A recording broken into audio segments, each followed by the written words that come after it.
Welcome to Truth Download. After a long hiatus, I figured it's time to get back in the groove of things and try and put out some interesting content. We live in extraordinary times where we seem to be on the verge of disclosure and simultaneously just things falling apart right before our eyes.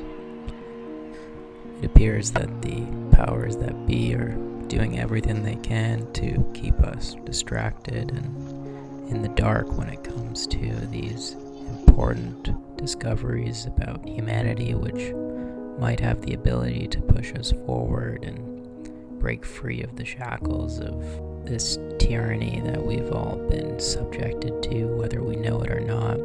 The mind control has been ramped up to new levels in the last few years since I published a video, and many of you will also see that to be true. I felt inspired today to put out a small video about the discoveries at Karahan Tepe in Turkey. This channel up until now had been focused on the Tartaria civilization and the mud flood.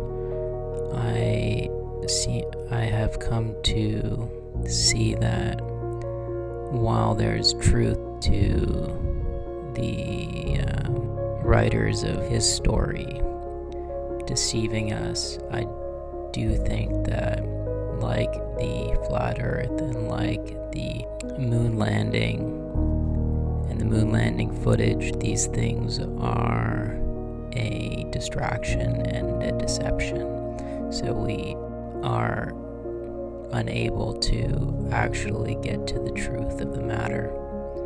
While there has been episodes of history that have clearly been rewritten and changed so they muddy the water of what is reality and what is fiction, I think that it is important to remember that while we may not understand the technology of our ancestors, it is still likely that they were just like us for the most part, with brains just like us.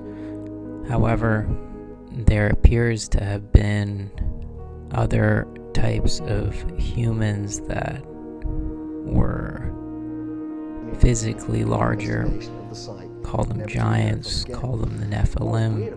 We hear about them in myths and legends all around the world, and there continue to be sightings of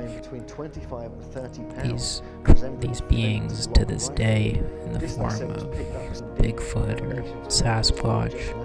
But for today's episode, I want to talk about the discovery of the largest statue of a human, over 7 feet tall, found at Karahan Tepe in Turkey, about 40 kilometers or so from the more famous site of Gobelki Tepe, which we know is only about 5% uncovered to this day, and likely in this area there exist many, many more of these stone circles and megalithic sites that date back to this pre-flood, pre-deluge era, which even according to mainstream archaeology have apparently been intentionally buried by these people, possibly to preserve them for later civilizations to discover and understand. And while there are earlier depictions of the human form, thinking back to my archaeology degree, it's the Venus of Willendorf, which is traditionally considered a fertility goddess, which dates back to 25,000 or 30,000 years ago, is far, far older. The scale of that statue is small, even though it's impressive. However, The statue at Karahan Tepe and the T-shaped megalithic pillars at both Gobelki Tepe and this site and in this area are more impressive as they're carved directly out of the bedrock, which must have required a technology and a workforce at a minimum that was highly skilled and highly advanced.